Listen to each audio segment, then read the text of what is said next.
Well, if you're just tuning in, this is Real Estate Chalk Talk. We're broadcasting from the Rack Shack Barbecue in West St. Paul. And you can give Elliot a call at 612-326-0430. We're going to be talking with Elliot in the next hour, so we're kind of excited about that, find out what's going on in the world of barbecue, in the Rack Shack world of barbecue. But right now, we're going to get some money talk from Kelvin Kaemingk. Kelvin? You are. We got a lot of headlines this week that I want to go through. So we start off this segment with the headlines, the mortgage headlines this past week. So I'm going to run through those and we'll touch on them. We're going to end the segment talking about boomerang buyers. How do you get back in the market? What's the time frame you have to wait if you've had a bankruptcy or foreclosure? But let's start off this segment with the headlines, and there's a lot of them in anticipation this week. So, and you also see as we go through the headlines how we are a very fickle industry, and we go up and down, say good, say bad. But the first headline was mortgage rates rise modestly ahead of Fed meeting. Next headline, mortgage rates increase this week in preparation for an increasing likely rate hike next week by the Federal Reserve. And that Fed meeting is next week? It's this coming week, yep, on the 16th, on Wednesday, yep. Glued to the TV. Where they'll push. And we'll have a little wager at the end of our segment now as well. So next headline was, talked about the jobs report where we added 211,000 new jobs in November, and then also that upward momentum on the October jobs number as well. Unemployment remained at 5%, but it was interesting. They did come out with the under the labor force participation rate, and it's interesting, Keith, that just doesn't move. It's at 62%, has been that way for some time. They say that's a good thing, so it's not getting worse. But this is supposed to be a recovering economy, though. Yep, it is supposed to be. But the labor force participation rate stays right about that 62% mark. So the other news this past week was about the oil hits $37 a barrel. Actually, it ended up at, on Friday, it was $35.62 per barrel. That's insane. It You is need insane. $100 a barrel oil, though. Well, it would be helpful Before it makes sense. It would be helpful for me if it was at 100, because Yeah. I put some money in oil in Texas. So I'm the same way. So like, go! That's great. I'm waiting for her to come back come up. back, baby. I'm sure we'll be fine. I'm sure So, eventually it'll go up. it will. It has to. 30 So, years from now. the rate summary real quick for this last week. We moved. So what happened this past week? Rates moved up a little bit. They rose to a little bit over 4% on 30-year fixed money. A year ago, though, where were rates? A little bit over 4%. So really, when you look year over year, we're About the same. flat. We're a push. 4 weeks ago, the rate was at 4.11%. So again, we're just staying really pretty constant. So we like to see that. The 15 years around 3.25 to 3.5. Jumbo rates right around 4, a little bit under 4. So again, great rates right now. So let's talk a little bit just on that Fed meeting. What are you thinking, Senior? Now, you know it's been exactly 7 years since the Fed moved short-term rates close to zero, and it's been 9 years since the Fed has increased rates. You're saying they're going to push and I not think raise? they'll push. I'll tell you why I think they're going to push. This is For misinformation. Just so listeners know, this is all misinformation. Disclaimer, I'll misinformation. tell you why I think they're going to push. Misinformation. This is my humble opinion. You said it. Affordability index, something that Keith and I have been talking about for the last how many years? Probably 4 years. How since the awesome market has turned. affordability was. Affordability index is actually going up. It's getting worse. All right, because wages are stagnant and home prices are increasing. Well, if you layer that onto a rate increase that will trickle down through the market, not good. So the Fed knows that's not good. Plus, what's the largest lobby on Capitol Hill? The real estate lobby, right? The largest trade organization in the United States. They're pushing hard for no increase. Okay, that's number one. Number two, look what happened Friday.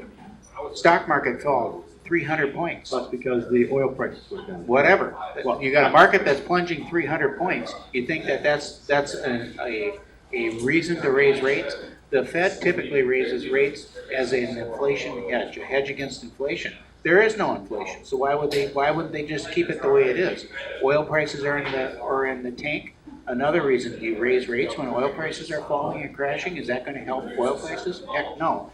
And then you've got the labor participation rate that's been anemic for the last 10 years. All of those things, when you take them all added up, politically, maybe they'll raise rates. It will be purely a political thing. It has nothing to do with economics. Thank you for your I'm just saying. input. I'm just And saying. now you, Kelvin, I what, would say Take that. it to the bank. Yeah, well, we'll see. They will raise rates by a quarter this week on Wednesday. The Fed rate. By a quarter. By a quarter. By a quarter. And one of the things that we're going to see is how will that impact mortgage rates? Because at the end of the day, no one cares if it doesn't affect them. And we're going to see that they've already priced in a lot of this into the market. I think we'll see the increase. I think we'll see rates go up a little bit, but not a lot.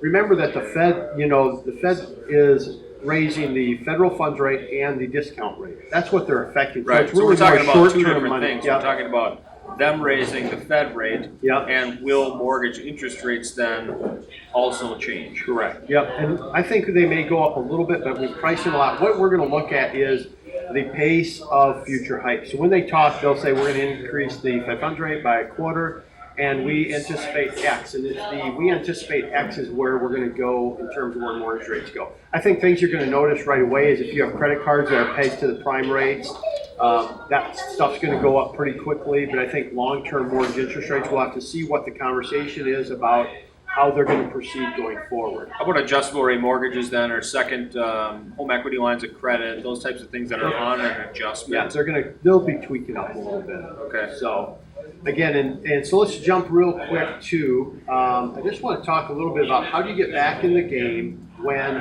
you've had a foreclosure and bankruptcy.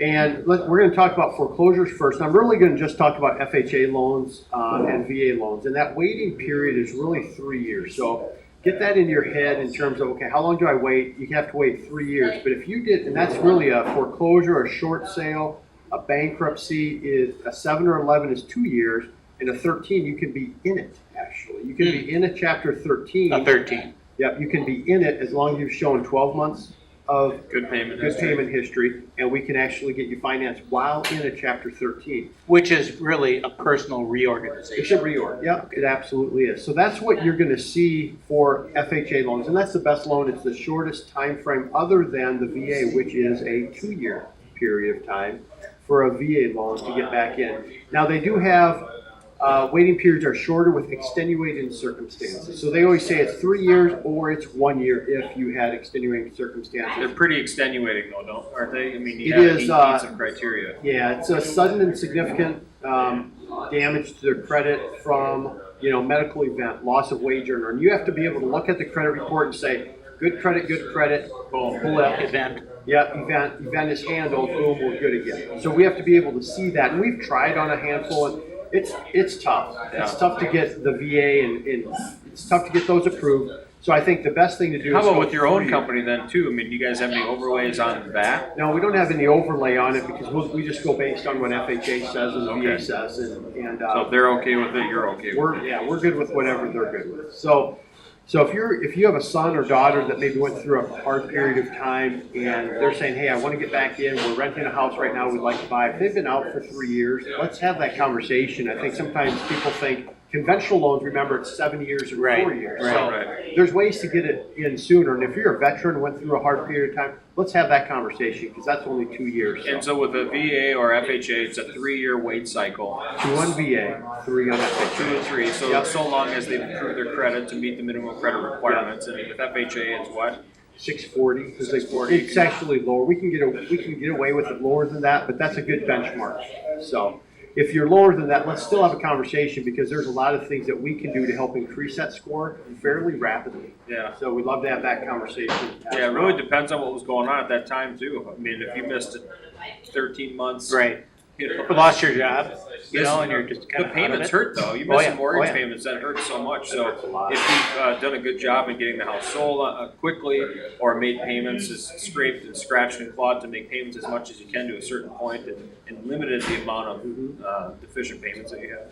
I guess we're running out of time in this segment, but I just wanted to ask quickly, and maybe I'll have to come back next time, we'll ask them, but short sale versus foreclosure, any difference, or are they handled the same? Handle the same. Handled the same, well, I guess we don't have to wait till the next segment. Come back on There you that. go. That's an easy question to answer. 612-627-8000, if you've got any questions that you want to ask on air of Kelvin, 612-627-8000, no problem at all. We are coming down to time on this. Keith Areno's looking at the timesheet on my BlackBerry, good shape. So in terms of One thing I do want to talk about when we come back is last time we were talking about an article by the Philadelphia Inquirer, and they were talking about people coming back into the market and how the recovery is being slowed by the first-time home buyers not coming in. One of the things that they were pointing to is that the average marriage age is increasing. So when we come back, we want to talk a little bit Have a about little millennial discussion. have a little millennial discussion. It's the biggest segment that we'll ever encounter in our lifetime. Yeah, good. And they're For buying. sure in mine, I'll be kicking the Yeah, bucket. you'll be dead still soon, working. so it's all good. Wrap that up. Wrap that deal up. This is your real estate talk. That's a happy note to go That's out. right. It's my So- father here. Senior's still with us, so Yep. call in now. 612-627-8000. That's 612-627-8000.